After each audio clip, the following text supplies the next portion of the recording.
Sekarang kami akan mengajak Anda untuk melihat bagaimana suasana di rumah keluarga Tito Karnavian dari Palembang, Sumatera Selatan. Kita bergabung bersama rekan kami, Livia Ramadanti. Livia, bagaimana respon keluarga pada saat menyaksikan Tito Karnavian melakukan fit and proper test di gedung DPR? Ya Robert, suasana dari rumah keluarga Tito Karnavian yang berada di kota Palembang, Sumatera Selatan ini bila dibandingkan dengan pagi hari tadi cukup ramai, dan respon dari keluarga yang menyaksikan langsung fit and proper test yang disiarkan langsung melalui Metro TV ini tadi kita sempat melihat mereka sempat menyaksikannya dengan penuh atau melihatnya dengan penuh dengan semangat, karena ini salah satu langkah mereka untuk mendukung Tito Karnavian sendiri. Dan saat ini saya tengah bersama dengan adik dari Tito Karnavian untuk langsung mengetahui bagaimana tanggapan beliau terkait dengan kakak kandungnya ini ikut dalam fit dan proper test yang akan dilaksanakan di gedung DPR saat ini. Selamat siang Mbak Viva. Mbak Viva boleh dikasih tahu nih, bagaimana sih Mbak melihat kakak Mbak Viva sendiri, Pak Tito ini melaksanakan fit and proper test sebagai calon Kapolri? Ya, yang pertama-tama kita mengucapkan syukur alhamdulillah ya, Kakanda diberikan kepercayaan untuk menyandang amanah yang sangat besar ini. Kami dari keluarga besar hanya bisa berdoa semoga amanah ini bisa berjalan dengan baik dan melewati juga fit and proper test ini dengan baik dan lancar pula. Kalau harapannya ke depannya nih, apabila nanti Tito Karnavian akan terpilih menjadi Kapolri, ada harapan dari keluarga nggak nih? Ya kami sekeluarga besar hanya bisa mengiring doa dan semoga Kakanda bisa tetap menjaga amanah ini, tetap humble, rendah hati, dan tetap menjadi panutan dan dekat dengan kami keluarga.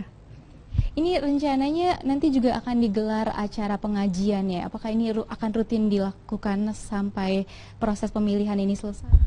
Untuk pengajian kita lakukan dari hari Senin ya, kita sudah berdoa bersama, bermunajat pada Allah Subhanahu wa Ta'ala untuk memberikan yang terbaik untuk Kakanda. Mbak Viva waktunya. Dan selain nonton bersama yang dilakukan di rumah atau di kediaman dari orang tua Tito Karnavian, ini ternyata sempat juga terjadi nonton bersama yang dilakukan di sekolah menengah atas tempat Tito dulu bersekolah, yaitu di SMAN Negeri Palembang atau SMA 2 Palembang. Ini guru-guru beserta dengan pengurus sekolah ini melakukan nonton bersama di sana untuk menyaksikan langsung pelaksanaan fit and proper test yang dilakukan di gedung DPR saat ini.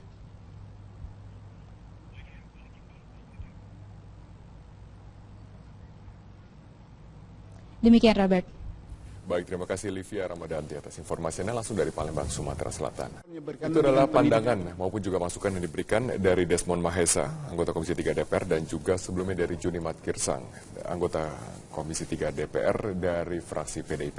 Kami kalau langsung membahasnya dengan Bang Edi dan juga Mas Soto. Kalau kita lihat Bang Edi, yang pertama adalah masukan dari Junimat Girsang adalah jangan sampai memberikan porsi maupun juga posisi kepada pejabat tinggi yang memasuki masa pensiun. Ya. Apakah ini akan menimbulkan suatu pergolakan di tubuh internal Polri? Saya kira memang harus ada aturan yang pasti gitu ya, menjadi aturan baku buat Pak Kapolri ke depan. Aturan baku selama ini yang artinya memang apa? Selama ini memang menjadi kewenangan Bapak Kapolri. Biasanya Kapolri menilai apakah memang ini pas untuk menjadi Kapolda ini atau tidak ya. Memang tergantung misalnya sebenarnya menjadi hasil wanjakti Polri sendiri ya. Tapi memang harus seperti memang idealnya kita menyarankan ya ke depan itu perlu misalnya penataan ya. Kalau misalnya mau jadi Kapolda ya minimal dia sebelum pensiun 1,5 tahun lah ya. Kalau praktik yang terjadi selama ini banyak? Ya saya kira ada pernah misalnya di bawah setahun pernah terjadi, tetapi memang ini akan membuat suatu apa namanya ya paling tidak akan ada konotasi jelek ya. Paling tidak kenapa? Karena memang udah mau pensiun masih dapat jabatan juga ya. Apa implikasinya? Ya, paling tidak ini ada kecenderungan bisa saja nanti akan terjadi penyimpangan ya karena mau pensiun ya. Saya pikir kalau misalnya udah mau pensiun lebih bagus ditempatkan menjadi staf saja, sehingga ini akan menimbulkan suatu penafsiran terhadap pimpinan Polri bahwasanya memang ya kita butuh Kapolda atau Kapolres yang memang betul-betul energik ya. Betul, dan dedikasi. Ya. Oke, kita beralih ke poin selanjutnya, mafia kepolisian. Ya. Apakah Anda lihat sekarang ini Anda mengamati tubuh kepolisian selama bertahun-tahun, apakah masih ada mafia kepolisian hingga saat ini? Saya kira sulit kita sebutkan ada atau tidak, karena memang tidak kelihatan ya. Ya, bisa ada, bisa enggak ya. Tapi ya Tapi saya dari kira, bau-bau yang ya. dicium? Tapi yang paling penting adalah saat ini bagaimana kita bisa menertibkan ya pelayanan di reserse tentunya ya, karena ini menyangkut masalah pelayanan reserse penyidikan ya. Saya kira memang perlu aturan-aturan main. Dan tapi saya lihat kalau aturan dari main apa pemantau, yang diperlukan? saya kira kemudian saya kalau kita lihat mengunjungi banyak Polda ya. Saat ini setiap masuk Polda sudah ada semacam tidak bisa sembarangan masuk ke dalam ruangan penyidikan, sudah ada aksesnya ya. Jadi saya kira itulah salah satu pengamanan yang dilakukan oleh Polri saat ini, bagaimana biar bisa melahirkan hasil-hasil penyidikannya. Tapi kan itu betul-betul tidak profesional, menutup dari ya. mafia peradilan, Ya. bisa saja dimasukkan oleh Masalahnya memang tidak kelihatan ya, tidak kelihatan. Yang tahu itu kan hanya orang yang bersangkutan dengan polisi yang bersangkutan ya. Kita tidak tahu karena itu sangat semu. Tapi saya kira apa yang menjadi masukan daripada Pak Junior kita, saya kira akan menjadi masukan buat Bapak Kapolri ke depan, sehingga itu bisa ditertibkan. Mafia atau penyimpangan di level atas memang tidak akan pernah bisa dicium baunya gitu ya, hanya dirasakan dan kemudian dipergunjingkan. Tapi sederhana saja kalau buat masyarakat awam melihat apakah masih ada penyimpangan, ada unsur mafia tanda kutip dalam tubuh kepolisian, saya pikir dari hal-hal yang sangat sederhana. Ketika budaya menyogok tilang di tempat, misalnya itu masih ada di sekitar masyarakat dan masyarakat sendiri masih menjadi pelakunya, lalu kemudian bagaimana membuat SIM katakanlah masih tanda kutip didominasi oleh calo-calo atau bisa menembak supaya kemudian cepat. Saya pikir itu kan representasi dari masih adanya penyimpangan, walaupun hanya bisa dirasakan pada skala yang sangat kecil di masyarakat. Itu menurut saya indikasi yang tidak mudah, dan Pak Tito tadi berani menyampaikan secara eksplisit ya, bukan implisit, terkait dengan pungutan liar, percaloan, yang menurut saya itu nyata dari hadapan masyarakat. Dengan Anda katakan bahwa arus dari penerimaan begitu besar sekarang ini, yang berarti bahwa harapan juga semakin besar kepada sosok Kapolri Tito Karnavian. Itu yang bisa jadi potensi masalah ketika seseorang mendapatkan penerimaan yang begitu luas, bukan hanya dalam konteks hubungan eksekutif dengan legislatif, tapi juga dari masyarakat. Ekspektasi juga sangat besar. Sementara kita tahu bagaimana problem di Polri ini kan sudah berlangsung dalam konteks tradisi psikologis, itu sudah berlangsung puluhan tahun. Ketika bicara mengenai adanya pungutan liar, ketika bicara mengenai tradisi senioritas, lalu ketika kita berbicara mengenai image yang belum positif di hadapan masyarakat. Bisakah seorang Tito untuk mereformasi hal tersebut?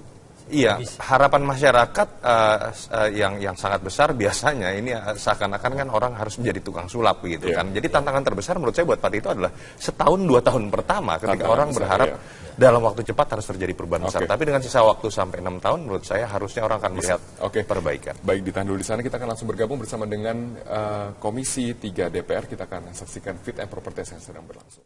Daerah pemilihan saya NTT, sejak nama Bapak dicalonkan oleh Presiden, puluhan ribu SMS, Facebook, Twitter, Telegram menyampaikan kepada saya, tolong Pak Beni mendukung penuh calon Kapolri yang diajukan oleh Presiden Joko Widodo. Tetapi dengan satu di situ tidak banyak. Tolong Pak Beni sampaikan kepada calon Kapolri, seumpamanya nanti sungguh-sungguh didukung oleh Dewan, selesaikanlah kasus human trafficking yang menjadi masalah utama di daerah ini. Ganti Kapolri tapi tidak ada perubahan masalah ini di daerah saya. Ini wajib saya sampaikan sebab kami ini wakil rakyat. Banyak soal lain yang disampaikan tapi yang utama adalah soal ini. Human trafficking. Yang konon katanya juga melibat teman-teman Bapak sendiri di dalam tubuh kepolisian. Yang ketiga, Pak, saya ingin tanya Pak, saudara calon, bisa dijawab langsung Pak. Saudara calon loyal kepada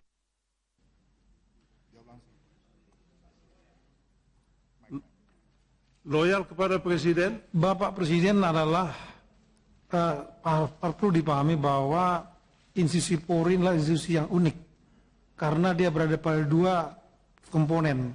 Yang pertama adalah komponen eksekutif sebagai penyelenggara negara, yang kedua adalah komponen yudikatif sebagai penegak hukum. Dalam konteks eksekutif penyelenggara negara, pemeliharaan stabilitas Kamtipmas, maka Polri harus loyal penuh kepada Bapak Presiden. Namun dalam konteks penegakan hukum sebagai yudikatif, maka kita harus loyal kepada hukum. Kami kira demikian, Pak. Kemudian mengenai masalah terorisme. Terorisme ini memang ada banyak suara mengenai yang mungkin dalam petik dianggap melanggar HAM akhir-akhir ini. Kami melihat bahwa penegakan hukum, penindakan yang mengakibatkan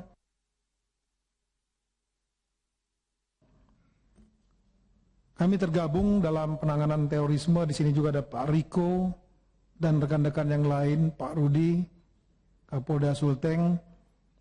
Itu tersangka yang meninggal dunia sudah terjadi semenjak bom Bali juga sudah. Kenapa sekarang ini mungkin jumlahnya meningkat? Karena targetnya berbeda. Dulu target para tersangka ini lebih menarget kepada masyarakat umum, publik, seperti target. Karena mungkin polisi belum dianggap sebagai penghalang. Tapi kemudian ketika terjadi penangkapan karena aksi mereka yang dilakukan, yang dikedepankan oleh negara adalah kepolisian. Tadi mungkin Pak Romo, Pak Arsul tadi menyampaikan ini strategi apa yang dipakai oleh negara saat ini di dalam penanganan terorisme. Sebetulnya strategi utama pertama adalah soft approach, yang kedua adalah hard approach. Soft measures itu bisa political negotiation, seperti negosiasi politik dalam kasus misalnya GAM dengan Jakarta, itulah politik, penyelesaiannya adalah politik. Juga yang economic development, seperti di beberapa tempat, seperti di Papua, saya kira yang paling tepat adalah economic development, soft measures-nya. Tapi khusus yang berhadapan terorisme yang dimotivasi oleh faktor ideologi, maka counter ideologi adalah hal yang paling penting dalam soft measures. Kemudian hard measures-nya ada 3 instrumen negara. Yang pertama adalah instrumen militer, itu yang disebut dengan military-led strategy. Yang kedua adalah intelligence-led strategy. Yang ketiga adalah law enforcement-led strategy. Nah, dalam praktek tidak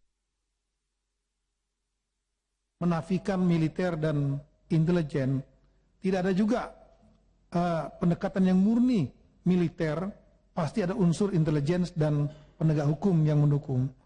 Indonesia pernah menerapkan 3 konsep ini, strategi ini, pada saat zaman Orde Lama menghadapi DITI, PRRI, Permesta, kita mengedepankan military-led strategy. Kemudian pada saat zaman Orde Baru, kita mengedepankan intelligence-led strategy, ditambah dengan undang subversi yang kuat. Kemudian pada zaman era reformasi ini kita mengedepankan penegak hukum, dalam ini kepolisian, sementara unsur intelligence dan unsur militer menjadi unsur pendukung. Nah, saya kira dari tahun 2000 itu sudah digunakan semenjak kita demokratisasi saat ini, kita sudah menggunakan law enforcement led strategy dengan bukti bahwa yang menangani adalah polisi. Kapolri Jenderal Badrodin Haiti mendukung Komisaris Jenderal Tito Karnavian menjalani uji kelayakan sebagai calon Kapolri di DPR hari ini. Badrodin mengakui ada sejumlah pekerjaan rumah di institusi kepolisian yang menanti Tito jika nanti dilantik sebagai Kapolri oleh Presiden Joko Widodo. Kapolri Jenderal Badrodin Haiti berharap uji kelayakan atau fit and proper test yang saat ini tengah dijalani Komjen Tito Karnavian di DPR RI dapat berjalan dengan lancar. Dukungan dari seluruh jajaran kepolisian dipastikan akan diberikan kepada perwira tinggi lulusan tahun 1987 ini. Kapolri pun berharap nantinya Tito dapat menyelesaikan sejumlah pekerjaan rumah di internal kepolisian. Ya, PR-nya cukup banyak ya, cukup banyak PR-nya. Ada program-program prioritas saya yang belum terselesaikan tentu akan diselesaikan. Kemudian juga tentu masalah-masalah yang terkait dengan internal, misalnya reformasi internal Polri juga akan ditangani. Kemudian juga yang terkait dengan operasional keluar juga pasti banyak hal yang harus ditingkatkan. Visi dan misi tersebut diimplementasikan ke dalam 11 program prioritas yang akan dilaksanakan oleh seluruh jajaran Polri untuk menjadikan Polri yang profesional, modern, dan terpercaya. Adapun program prioritas tersebut meliputi: pertama, pemantapan reformasi internal Polri. Program ini dilakukan untuk pembenahan dalam penyelenggaraan pembinaan karir, rekrutmen, dan seleksi pendidikan yang masih belum optimal dan masih ditemukannya perilaku koruptif. Ada berbagai kegiatan. Pertama, memperkuat solidaritas internal. Dilakukan melalui konsolidasi dan common wish kepada seluruh pati Polri dan para Kapolda untuk membangun komitmen dalam pelaksanaan tugas dan komunikasi yang lebih terbuka antar atasan dan bawahan. Dan seterusnya sesuai tingkatan organisasi guna membuka ruang komunikasi antara pimpinan dan bawahan atau two-way communication. Kedua, implementasi pembinaan karir dilakukan melalui evaluasi menyeluruh pada program Sisbinkar dan optimalisasi assessment center. Merampungkan rancangan perkap Sisbinkar serta penerapan rekam jejak sebagai timbangan dalam pembinaan karir. Tiga, melaksanakan rekrutmen dengan prinsip bersih, transparan, akuntabel, dan humanis, disingkat dengan BETA. Dilakukan melalui tindakan proaktif untuk menjaring calon unggulan, memantapkan penggunaan teknologi untuk menghilangkan peluang terjadinya KKN dan fakta integritas. Keempat, seleksi pendidikan pengembangan umum yang lebih efisien, efektif, adil, transparan, dan objektif. Dilakukan melalui penggunaan teknologi, penguatan pengawasan eksternal, serta pelaksana. Kelima, memudayakan perilaku anti korupsi. Dilakukan melalui sosialisasi budaya anti korupsi serta pelatihan revolusi mental. Melalui penguatan kegiatan keagamaan, menerapkan fakta integritas, membangun wilayah bebas korupsi melalui pembentukan zona integritas di seluruh Polres, serta pembinaan disiplin dan penegakan hukum bagi anggota yang melakukan korupsi. Program 2, peningkatan pelayanan publik yang lebih mudah bagi masyarakat dan berbasis teknologi informasi. Program ini didasarkan pada kondisi saat ini di mana layanan publik masih sulit diakses, dinilai lamban, masih adanya calo, berbelit-belit, dan respon yang lambat ke tempat yang perkara. Beberapa kegiatan antara lain: pertama, meningkatkan layanan publik yang mudah diakses masyarakat lebih cepat, bebas calo, dan berbasis teknologi informasi. Dilakukan melalui pengembangan e-policing yang meliputi pelayanan pendaftaran SIM baru secara online, perpanjangan SIM online, SP2HP online, SKCK online, serta pelayanan hukum online. Kedua, menyederhanakan regulasi dan mekanisme pelayanan publik pada loket pelayanan agar tidak berbelit-belit. Dengan melakukan revisi perkap dan SOP pelayanan publik serta menyusun manual book yang berorientasi pada kecepatan, kemudahan, dan layanan yang tidak berbelit. Ketiga adalah quick response, dilakukan melalui pembenahan dan pengaktifan kembali sistem call center Polri 110, jaringan, personel, anggaran, regulasi, dan TI yang mendukung quick response. Keempat, modernisasi teknologi pendukung layanan publik dilakukan penyusunan blueprint dan pemenuhan modernisasi teknologi pendukung layanan publik secara bertahap. Berdasarkan arah kebijakan pemerintah yang menjadi acuan bagi Polri dan diharapkan pada berbagai tantangan, permasalahan, tuntutan, harapan masyarakat, serta berbagai program Polri sebelumnya, maka jika diberikan kepercayaan amanah sebagai Kapolri, untuk berikutnya, saya akan melakukan program optimalisasi aksi profesional, modern, dan terpercaya atau yang disebut dengan jargon promoter. Berupa aksi jangka pendek dan jangka panjang dalam mendukung pencapaian Strive for Excellence sebagai sasaran Renstra 2015-19. Guna mewujudkan Kamdagri yang mantap dalam rangka terciptanya Indonesia yang berdaulat, mandiri, dan berkepribadian. Guna terwujudnya program tersebut saya memiliki visi, yaitu terwujudnya Polri yang makin profesional, modern, dan terpercaya, guna mendukung terciptanya Indonesia yang berdaulat, mandiri, dan berkepribadian berdasarkan gotong royong. Dalam rangka mewujudkan visi tersebut, saya telah menyusun 8 misi sebagai berikut. Yang pertama, melanjutkan reformasi internal Polri. Mewujudkan organisasi dan postur Polri yang ideal dengan didukung sarana dan prasarana kepolisian yang modern. Yang ketiga, mewujudkan pemberdayaan kualitas SDM Polri yang profesional dan kompeten yang menjunjung etika dan hak asasi manusia. Meningkatkan kesejahteraan anggota Polri. Kelima, meningkatkan kualitas pelayanan prima dan kepercayaan publik. Keenam, memperkuat kemampuan pencegahan kejahatan dan deteksi dini berlandaskan pemulihan proaktif dan pemulihan yang berorientasi pada penyelesaian akar masalah atau problem oriented policing. 7. Meningkatkan harkam tipmas dengan mengikut sertakan publik melalui sinergi polisional. 8. Mewujudkan penegakan hukum yang profesional, berkeadilan, menjunjung tinggi hak dan anti korupsi, kolusi nepotisme. Kalau misalnya salah satu hal atau juga bisa dikatakan yang utama sebenarnya dari pemaparan visi dan misi tadi yang disoroti adalah masalah pembenahan internal kepolisian sendiri. Apakah memang sudah sebegitu urgensinya hingga harus fokus kepada masalah pembenahan internal? Ya, problem utama sebuah institusi bukan hanya Polri, tentu saja di internalnya terlebih dahulu ya. Baru kemudian mereka bisa berbicara kapasitasnya sebagai tanda kutip pejabat publik gitu yang harus bertanggung jawab kepada publik. Apalagi buat Polri yang kita harus akui dalam survei-survei kepuasan publik atau tingkat kepercayaan publik itu tidak mendapatkan angka cukup baik lah. Saya tidak katakan buruk tapi tidak cukup baik. Kalau kita coba lihat misalnya dalam survei-survei nasional bagaimana tingkat kepuasan atau kepercayaan publik terhadap lembaga-lembaga negara, biasanya lembaga eksekutif kepresidenan dan kedua militer itu dianggap lebih memiliki nilai cukup baik. Kemudian beberapa lembaga di bawah termasuk Polri agak ambang batas garis merah kalau bisa dikatakan ya, masih di atas partai politik dan DPR memang. Sehingga kemudian yang harus dihadapi dalam situasi seperti itu adalah bagaimana mereformasi dirinya sendiri terlebih dahulu. Kita tidak bisa pungkiri pendapat sebagian masyarakat awam misalnya terhadap Polantas, terhadap saya rasa kadang-kadang dalam beberapa kasus itu tidak cukup positif begitu. Itu yang menyebabkan bagaimana ada tantangan yang sangat besar ya buat Polri untuk dilaksanakan.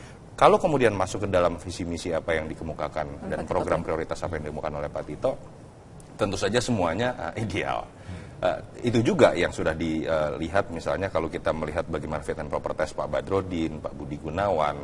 Pak Badrodin kalau tidak salah 11 program prioritas juga. Beberapa hal tentu saja yang menjadi problem klasik. Kalau dalam visi biasanya akan ada kalimat profesional dan berkeadilan misalnya. Dalam program prioritas itu pasti berbicara mengenai tunjangan memang salah satunya.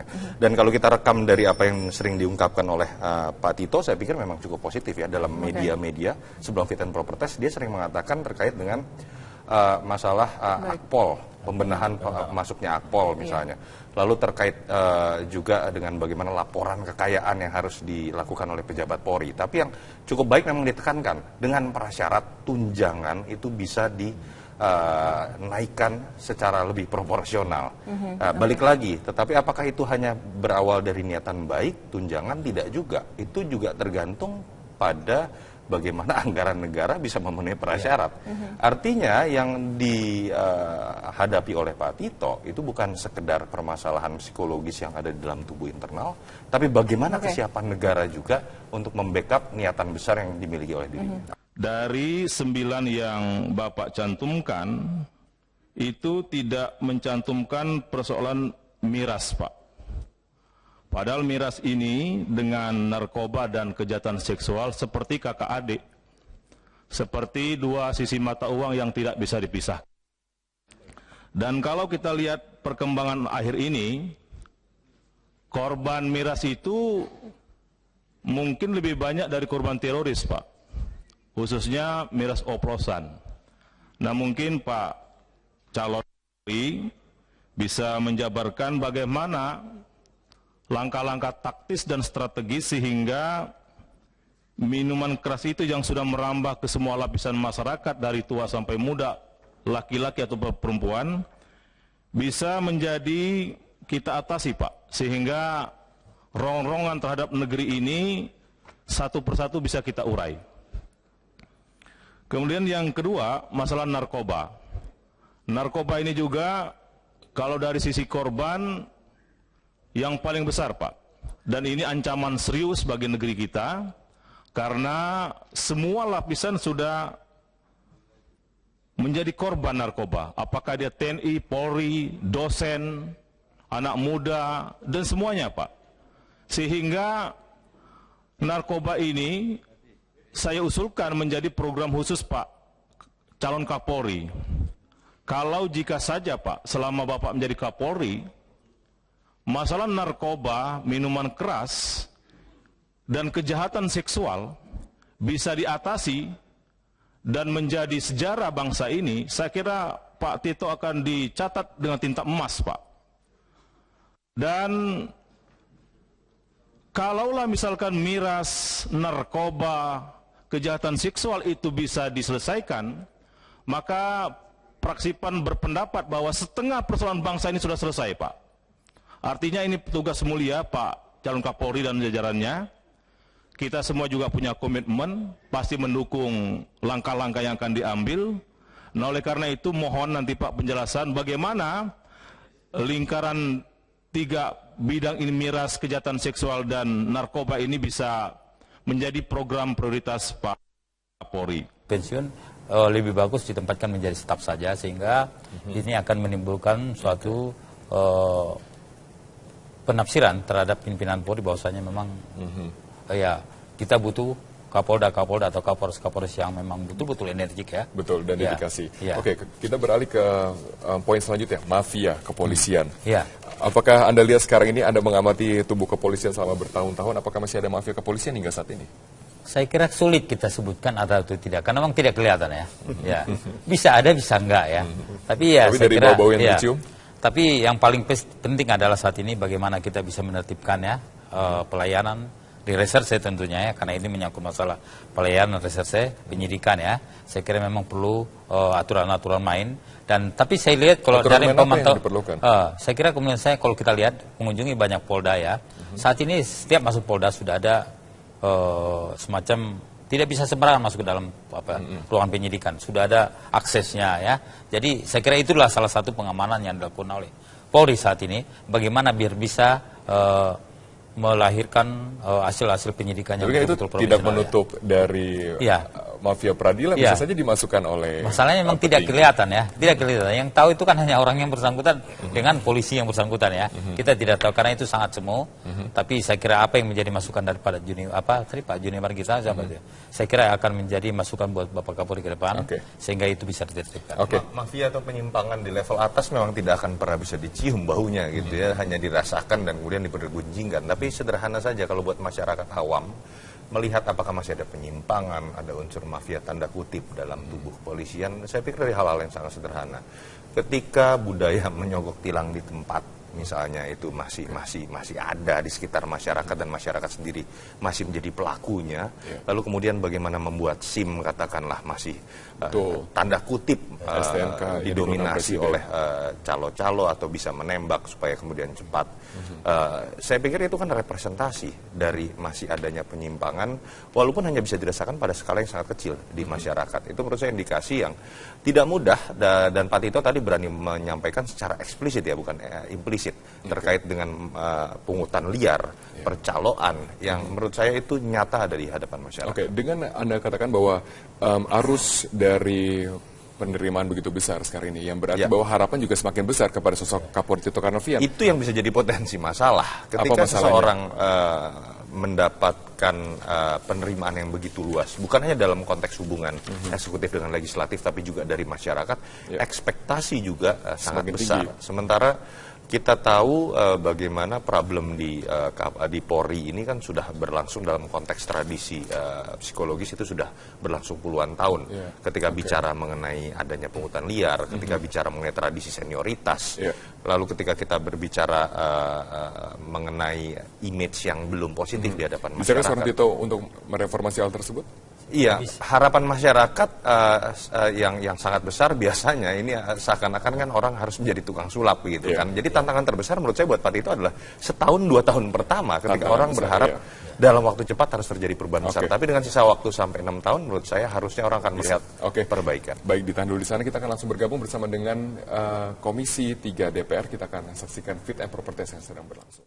Daerah pemilihan saya NTT, sejak nama Bapak dicalonkan oleh Presiden, puluhan ribu SMS, Facebook, Twitter, Telegram menyampaikan kepada saya, tolong Pak Beni mendukung penuh calon Kapolri yang diajukan oleh Presiden Joko Widodo. Tetapi dengan satu di situ tidak banyak. Tolong Pak Beni sampaikan kepada calon Kapolri, seumpamanya nanti sungguh-sungguh didukung oleh Dewan, selesaikanlah kasus human trafficking yang menjadi masalah utama di daerah ini. Ganti Kapolri tapi tidak ada perubahan masalah ini di daerah saya. Ini wajib saya sampaikan sebab kami ini wakil rakyat. Banyak soal lain yang disampaikan tapi yang utama adalah soal ini. Human trafficking. Yang konon katanya juga melibat teman-teman Bapak sendiri di dalam tubuh kepolisian. Yang ketiga, Pak, saya ingin tanya Pak, saudara calon, bisa dijawab langsung Pak. Saudara calon loyal kepada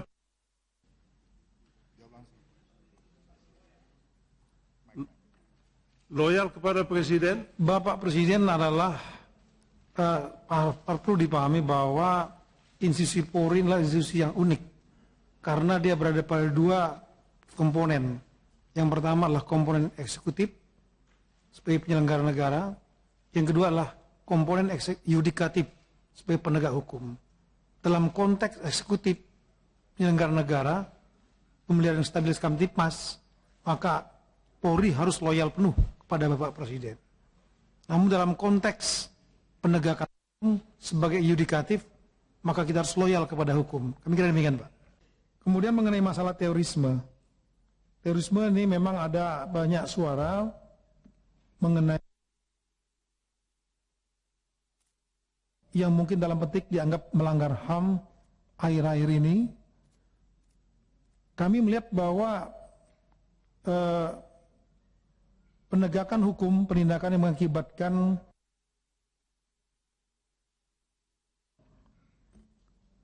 kami tergabung dalam penanganan terorisme. Di sini juga ada Pak Riko dan rekan-rekan yang lain, Pak Rudi, Kapolda Sulteng. Itu tersangka yang meninggal dunia sudah terjadi semenjak bom Bali juga sudah. Kenapa sekarang ini mungkin hanya meningkat? Karena targetnya berbeda. Dulu target para tersangka ini lebih menarget kepada masyarakat umum, publik, seperti target. Karena mungkin polisi belum dianggap sebagai penghalang. Tapi kemudian ketika terjadi penangkapan karena aksi mereka yang dikedepankan oleh negara adalah kepolisian. Tadi mungkin Pak Romo, Pak Arsul tadi menyampaikan ini strategi apa yang dipakai oleh negara saat ini di dalam penanganan terorisme. Sebetulnya strategi utama pertama adalah soft approach, yang kedua adalah hard approach. Soft measures itu bisa political negotiation, seperti negosiasi politik dalam kasus misalnya GAM dengan Jakarta, itulah politik, penyelesaiannya adalah politik. Juga yang economic development, seperti di beberapa tempat, seperti di Papua, saya kira yang paling tepat adalah economic development, soft measures-nya. Tapi khusus yang berhadap terorisme yang dimotivasi oleh faktor ideologi, maka counter ideologi adalah hal yang paling penting dalam soft measures. Kemudian hard measures-nya ada 3 instrumen negara. Yang pertama adalah instrumen militer, itu yang disebut dengan military-led strategy. Yang kedua adalah intelligence-led strategy. Yang ketiga adalah law enforcement-led strategy. Nah, dalam praktek tidak menafikan militer dan intelijen, tidak ada juga pendekatan yang murni militer, pasti ada unsur intelligence dan penegak hukum yang mendukung. Indonesia pernah menerapkan 3 konsep ini, strategi ini, pada saat zaman Orde Lama menghadapi DITI, PRRI, Permesta, kita mengedepankan military-led strategy. Kemudian pada saat zaman Orde Baru, kita mengedepankan intelligence-led strategy, ditambah dengan undang subversi yang kuat. Kemudian pada zaman era reformasi ini kita mengedepankan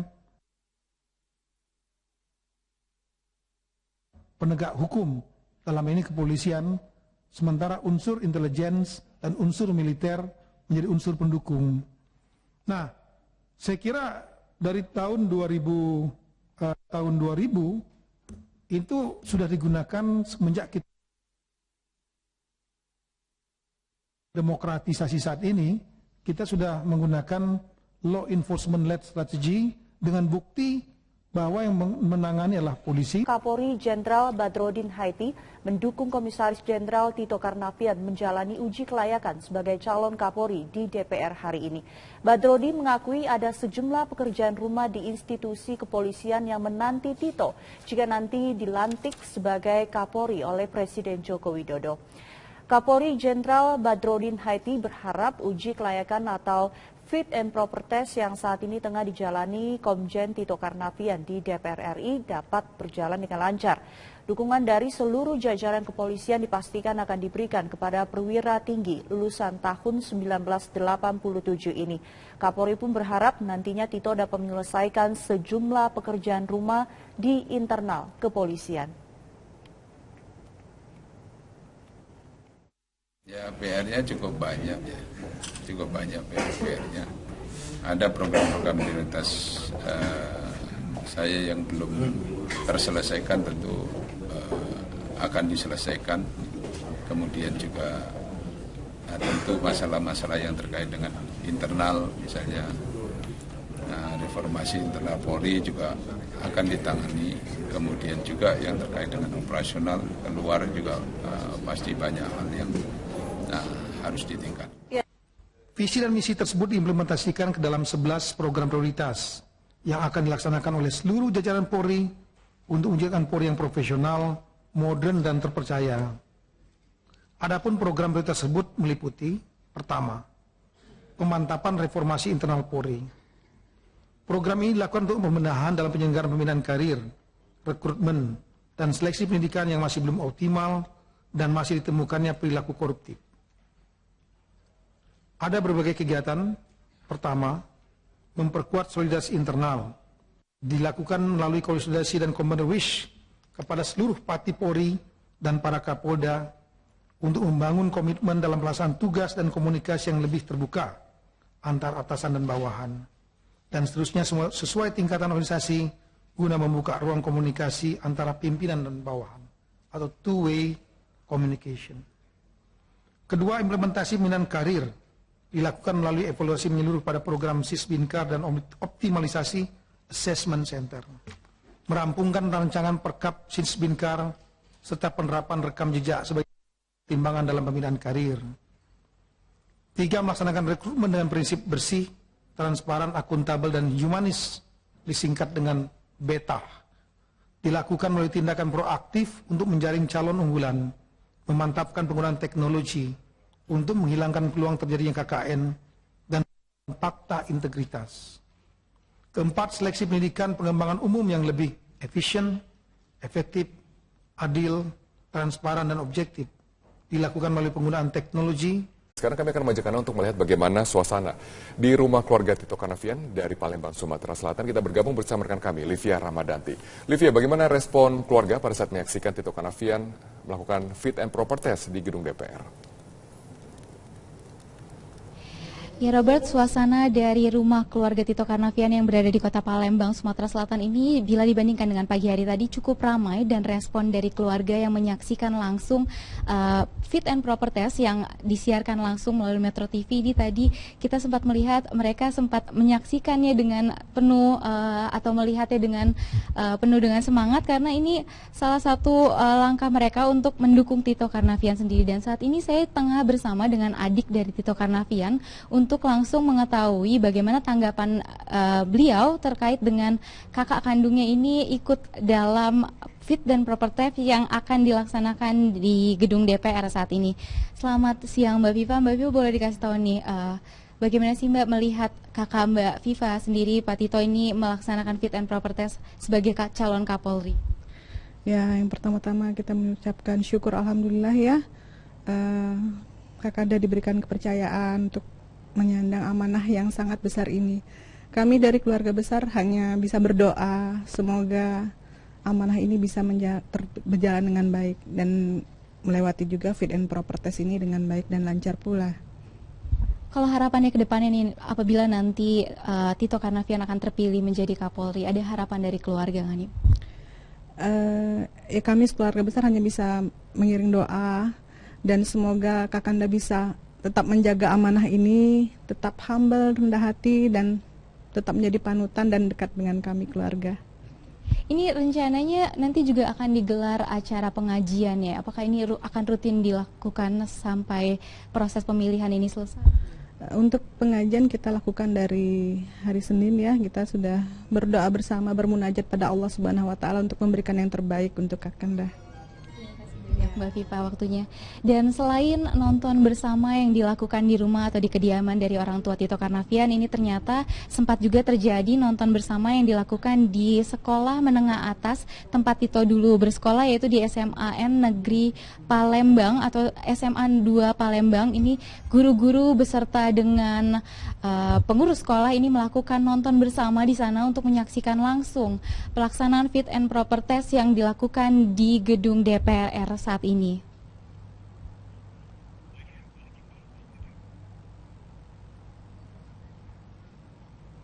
Demikian Robert.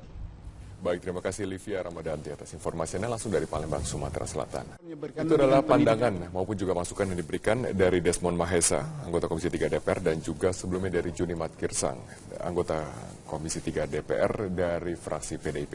Kami kalau langsung membahasnya dengan Bang Edi dan juga Mas Soto. Kalau kita lihat Bang Edi, yang pertama adalah masukan dari Juni Matkirsang adalah jangan sampai memberikan porsi maupun juga posisi kepada pejabat tinggi yang memasuki masa pensiun. Apakah ini akan menimbulkan suatu pergolakan di tubuh internal Polri? Saya kira memang harus ada aturan yang pasti gitu ya, menjadi aturan baku buat Pak Kapolri ke depan. Aturan baku selama ini ya. yang artinya memang selama ini memang menjadi kewenangan Bapak Kapolri. Biasanya Kapolri menilai apakah memang ini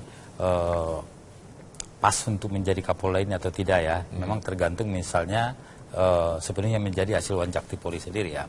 Tapi memang harus seperti memang idealnya kita menyarankan ya ke depan itu perlu misalnya penataan ya. Kalau misalnya mau jadi Kapolda ya minimal dia sebelum pensiun 1,5 tahun lah ya. Kalau praktik yang terjadi selama ini banyak? Ya saya kira ada pernah misalnya di bawah setahun pernah terjadi, tetapi memang ini akan membuat suatu apa namanya ya paling tidak akan ada konotasi jelek ya. Paling tidak kenapa? Karena memang udah mau pensiun masih dapat jabatan juga ya. Apa implikasinya? Ya, paling tidak ini ada kecenderungan bisa saja nanti akan terjadi penyimpangan ya karena mau pensiun ya. Saya pikir kalau misalnya udah mau penguatan pengawasan eksternal serta pelaksana. Kelima, memudayakan perilaku anti korupsi.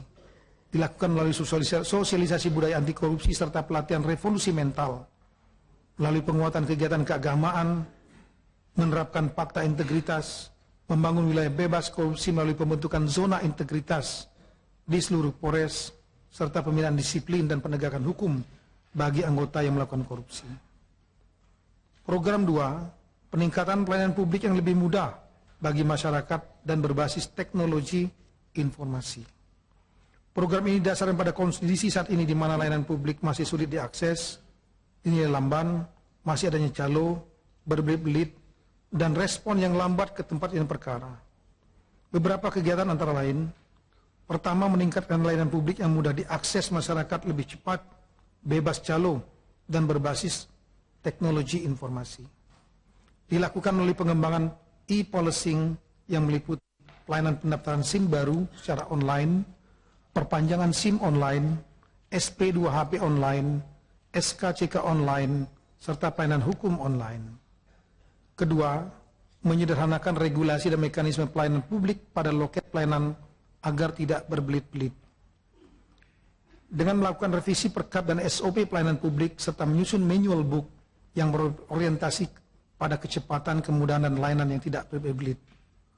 Ketiga adalah quick response, dilakukan melalui pembenahan dan pengaktifan kembali sistem call center Polri 110, jaringan, personel, anggaran, regulasi, dan TI yang mendukung quick response. Keempat, modernisasi teknologi pendukung layanan publik. Dilakukan penyusunan blueprint dan pemenuhan modernisasi teknologi pendukung layanan publik secara bertahap. Berdasarkan arah kebijakan pemerintah yang menjadi acuan bagi Polri dan dilakukan pada berbagai tantangan, permasalahan, tuntutan, harapan masyarakat, serta berbagai program Polri sebelumnya, maka jika diberikan kepercayaan amanah sebagai Kapolri, untuk berikutnya, saya akan melakukan program optimalisasi aksi profesional, modern, dan terpercaya, atau yang disebut dengan jargon promoter, berupa aksi jangka pendek dan jangka panjang dalam mendukung pencapaian Strive for Excellence sebagai sasaran Renstra 2015-19, guna mewujudkan Kamdagri yang mantap dalam rangka terciptanya Indonesia yang berdaulat, mandiri, dan berkepribadian. Guna terwujudnya program tersebut, saya memiliki visi, yaitu terwujudnya Polri yang makin profesional, modern, dan terpercaya, guna mendukung terciptanya Indonesia yang berdaulat, mandiri, dan berkepribadian berdasarkan gotong royong. Dalam rangka mewujudkan visi tersebut, saya telah menyusun 8 misi sebagai berikut. Yang pertama, melanjutkan reformasi internal Polri. Mewujudkan organisasi dan postur Polri yang ideal dengan didukung sarana dan prasarana kepolisian yang modern.